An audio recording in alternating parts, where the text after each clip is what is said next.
Welcome to Python life YouTube channel. ఈ వీడియోలో మనం ఏ ప్రోగ్రామింగ్ లాంగ్వేజ్ నేర్చుకుంటే మనం ఎటు సైడ్ వెళ్తాం, లైక్ ఏంటి, ఒక వెబ్ డెవలపర్ కావాలనుకుంటే ఏమేమి ప్రోగ్రామింగ్ లాంగ్వేజ్ అవసరం, లేకపోతే ఏ విధంగా మొబైల్ యాప్ అప్లికేషన్స్ కావచ్చు, డెస్క్టాప్ అప్లికేషన్స్ ఈ విధంగా ఉంటాయి కదా, అవి డిస్కస్ చేద్దామండి. సో కన్ఫ్యూజ్ ఏం లేదు, జస్ట్ నేను ప్రోగ్రామింగ్ లాంగ్వేజెస్ ఏమేమి అవసరం పడతాయో ఒక్కొక్క దానికి డిస్కస్ చేద్దాం. Okay, so web developer. So first web developer వచ్చేసరికి మనకి ఫ్రంట్ ఎండ్ బ్యాక్ ఎండ్ మనకు ఉంటాయి కాబట్టి, లైక్ HTML CSS జావాస్క్రిప్ట్ అనేది అవసరం పడుతుంది ఫ్రంట్ ఎండ్లో. తర్వాత బ్యాక్ ఎండ్లో మనం ఒక ప్రోగ్రామింగ్ లాంగ్వేజ్, ఒక ఫ్రేమ్వర్క్ కావాలి. జావా విత్ స్ప్రింగ్ బూటా, లేకపోతే రూబియా, లేకపోతే పైథాన్ విత్ జాంగోనా, ఫ్లాస్కా, లేకపోతే C# విత్ .NET, ఈ విధంగా మనకు ఉంటాయి. సో అదే చెప్తాను, programming language you should learn to become. So మీరు వెబ్ డెవలపర్ కావాలనుకుంటే ఈ ప్రోగ్రామింగ్ లాంగ్వేజ్ అవసరం. ఫ్రంట్ ఎండ్లో HTML CSS జావాస్క్రిప్ట్ కావాలి, బ్యాక్ ఎండ్లో ఒక ప్రోగ్రామింగ్ లాంగ్వేజ్, ఒక ఫ్రేమ్వర్క్ సరిపోతుంది. ఓకే, క్లియర్ కదా. తర్వాత గేమ్ డెవలపర్. గేమ్ డెవలపర్కు మెయిన్గా ఇక్కడ చాలా రాశాను, కానీ మెయిన్గా మనకు యూజ్ చేసేది C++, C#, ఇవి ఎక్కువగా యూజ్ చేస్తాం. Okay, so Java, C++, Python, JavaScript, Kotlin, React, C# రాశాను, కానీ మనకు మెయిన్గా ఇప్పుడు మెయిన్ పర్పస్ ఉంటుంది కదా. సో C++ అండ్ C# అనేది ఎక్కువగా యూజ్ చేస్తాం గేమ్ డెవలపర్. తర్వాత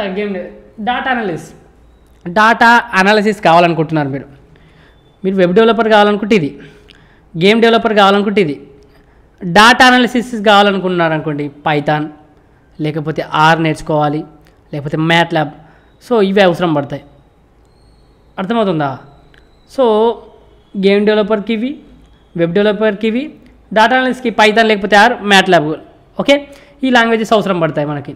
సో మీరు డాటా అనాలిసిస్ సైడ్ వెళ్ళాలనుకుంటే సో ఇది గుర్తుపెట్టుకోండి. సో పైథాన్ కావచ్చు, ఇంకా చాలా లాంగ్వేజెస్ కావచ్చు, మీరు 40+ IT కోర్సెస్ మన యూట్యూబ్ ఛానల్లో ఉన్నాయి, వెళ్ళి చెక్ చేయండి, ఫ్రీగా నేర్చుకోవచ్చు. తర్వాత డెస్క్టాప్ డెవలపర్ కావాలనుకుంటే మీరు జావా ద్వారా కావచ్చు, లేకపోతే C++, C# ఉంది, పైథాన్ కావచ్చు, జావాస్క్రిప్ట్ కావచ్చు, ఇవన్నీ కూడా మనం నేర్చుకోవచ్చు మీరు డెస్క్టాప్ డెవలపర్ కావాలనుకుంటే. తర్వాత మొబైల్ యాప్స్ మనకు మెయిన్గా iOS యాప్స్ అయితే షిఫ్ట్, ఆండ్రాయిడ్ యాప్స్ అయితే జావా, కోట్లిన్ కూడా. సో కోట్లిన్, జావా ఆండ్రాయిడ్ యాప్స్ కోసం. మనం స్విఫ్ట్ అయితే iOS యాప్, మనం యాపిల్ లైక్ ఐప్యాడ్ యాప్స్ కావచ్చు, ఐఫోన్కి సంబంధించిన యాప్స్ కావచ్చు, ఇవన్నీ కూడా మ్యాక్ OS సంబంధించినవి కూడా. ఓకే, సో ఇవన్నీ కూడా మనకు షిఫ్ట్ ద్వారా. సో ఈ విధంగా మనకు కొన్ని డిస్కస్ చేసాం. ఒక వెబ్ డెవలపర్కి, గేమ్ డెవలపర్కి, డాటా అనాలిసిస్, తర్వాత desktop developer, mobile apps, data science కూడా ఏంటి పైథాన్ లేకపోతే R కావాలి. ఓకే, సో ఇవన్నీ గుర్తుపెట్టుకోండి. మనకు కంపల్సరీ ఏ ప్రోగ్రామింగ్ లాంగ్వేజ్ నేర్చుకుంటే ఏమవుతామో క్లారిటీ ఉండాలి. ఓకే, సో గేమ్ డెవలప్మెంట్ అయితేనేమో C# లేకపోతే C++, వెబ్ డెవలప్మెంట్ అయితే HTML CSS JavaScript, front end back ఎండ్లో ఒక ప్రోగ్రామింగ్ లాంగ్వేజ్, ఒక ఫ్రేమ్వర్క్ కావాలి, ఇది గుర్తుపెట్టుకోవాలి. ఓకే, సో ఇవన్నీ కూడా మనకి వెరీ వెరీ ఇంపార్టెంట్, తెలుసుకోవాల్సిన కాన్సెప్ట్. అందుకే చిన్నగా వీడియో చేయాలనిపించింది, చేశామండి. థ్యాంక్ యూ అండి.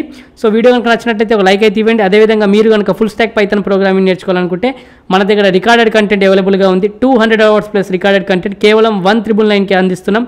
కోర్స్ యొక్క డీటెయిల్స్ కామెంట్ సెక్షన్లో ఇస్తున్నాను, అదేవిధంగా డెమో లింక్ ఇస్తున్నాను. ఫస్ట్ ఆఫ్ ఆల్ డెమో చూడండి, డెమో నచ్చితేనే జాయిన్ కండి.